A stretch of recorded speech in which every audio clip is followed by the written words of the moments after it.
สบายดีสบายดีพวกเจ้าลมหนาวใกล้สิมาแล้วมา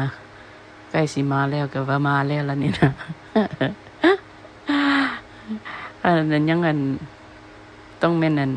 เดือนนั้นเดือน11 November มันสิมาแฮงลมหันก็เขาเจ้าห้องซันแต่นาวินอันใบมากกันสิดา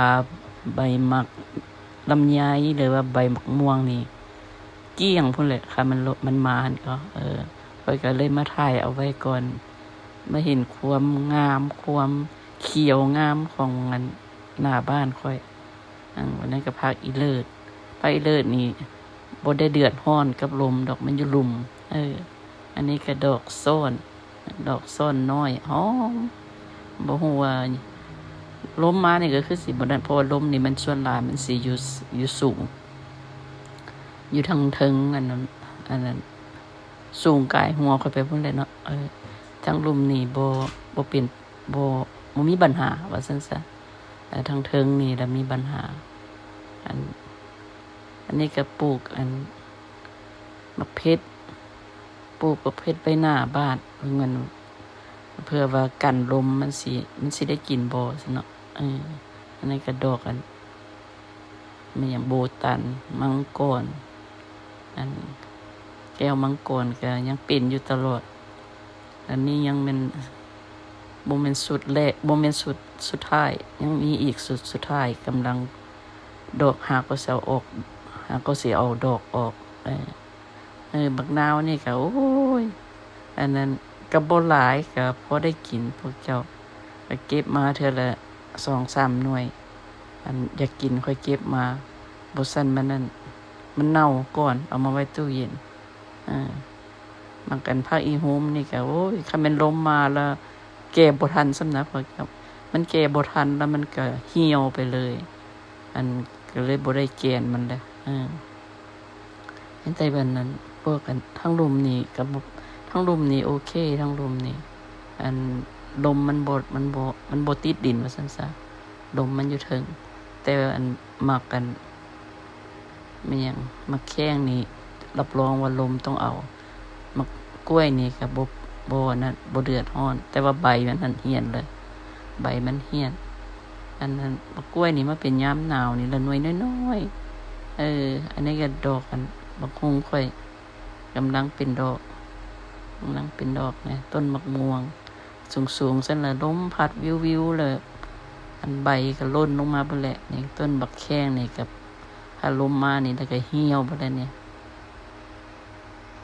อันนั้นพวกโหระพานี่ทั้งลมนี่บ่เป็นหยังรดน้ำแล้วก็ได้กินอยู่ตลอดทั้งดอกเศรษฐีค่อยก็บานหุงเกินเทือนนะอันนี้ก็มักมันหยังมักพิลาป่ะมักพิลาเอาไว้แยงดอกไม้สีงามอันนี้ก็บักทั่วเดปลูกใส่แล้วก็ให้มันขึ้นไปกับต้นนั้นผักอีหูม